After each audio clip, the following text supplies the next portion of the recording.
fall into the nothingness that awaits you and your master. Do you not know death when you see it, old man? This is my power.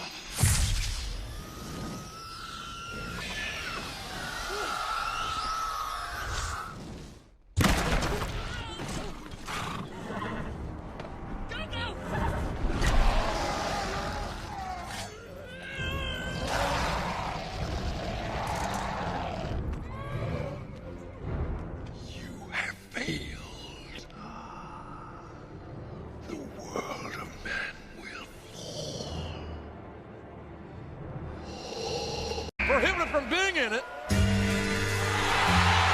What? Wait a minute. What the hell? What is this? Bernie Sanders. Much of the media often approaches politics as if it were a baseball game or a soap opera. Who's leading in the latest poll? How much money did a candidate raise? Did someone say something really dumb last night? That's what a lot of the media thinks modern politics should be about. I disagree.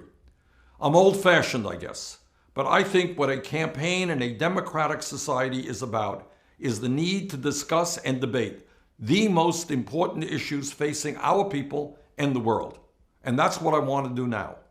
And by the way, I would very much appreciate your help in getting this video widely distributed. Please share it with your friends, family, and coworkers.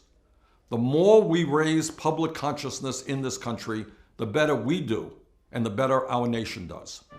The issue that I'd like to touch upon today is Social Security, perhaps the most important federal program in existence, a program of enormous consequence to the 59 million seniors, people with disabilities, and children who are beneficiaries.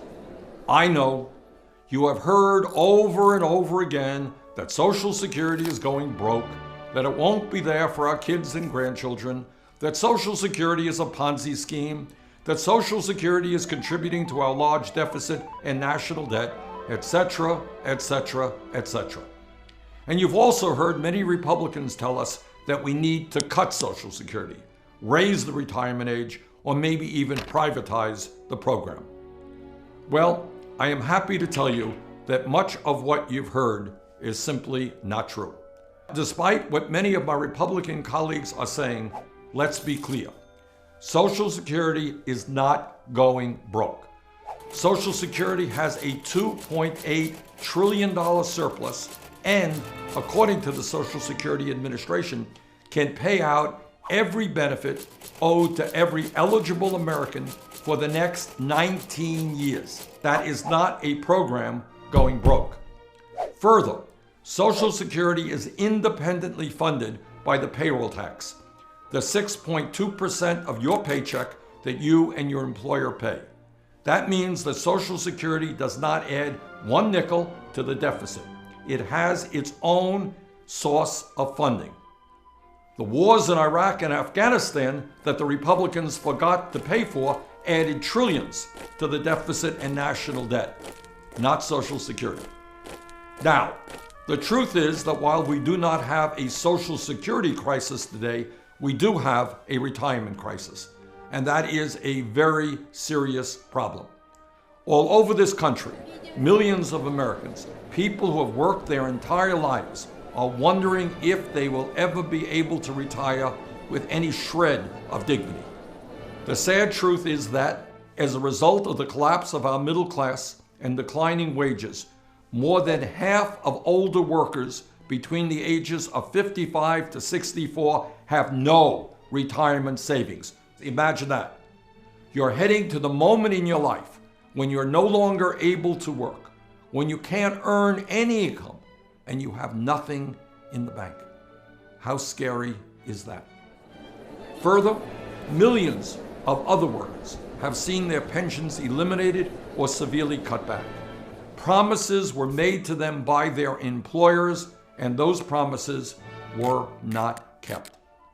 30 years ago, more than a third of private sector workers had a guaranteed defined benefit pension plan. Today, fewer than 18% do, and that number is shrinking every day. The result is that many of our parents and our grandparents are trying to survive on totally inadequate incomes. Millions of seniors today are trying to make ends meet, buy the medicine they need, buy the food they require, or heat their homes on incomes of $12,000 or $13,000 a year. Frankly, I don't know how they do it. And the truth is that many of them really don't do it. Many of them don't take the medicine that they should. Many of them live in homes that are too cold in the winter. Many of them don't get the nutrition they need in order to stay healthy. That is not how we should treat the seniors of this country, some of the most vulnerable people in the United States. At a time when the average Social Security benefit is just $1,328 a month, and over a third of senior citizens rely on Social Security for virtually all of their income, our job must be to expand benefits, not cut them. Our job is to strengthen Social Security, not weaken it. Let's be clear. Social Security is the most successful government program in our nation's history. Before Social Security was signed into law, nearly half of senior citizens lived in poverty. Today, while much too high, the elderly poverty rate is about 10%. Let me also be clear in stating that one of the great strengths of Social Security is that through good economic times and bad, Social Security has paid every nickel owed to every eligible American on time and without delay. That is an extraordinary accomplishment and, in this unstable economy, something that we should not take for granted. When corporations eliminated defined benefit pension plans over the last 30 years, Social Security was right there paying full benefits.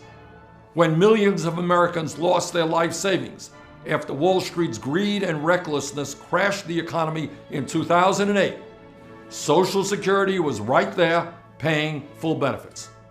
Although Social Security's finances will remain strong for the next 19 years, I believe Congress must strengthen and expand Social Security for generations to come.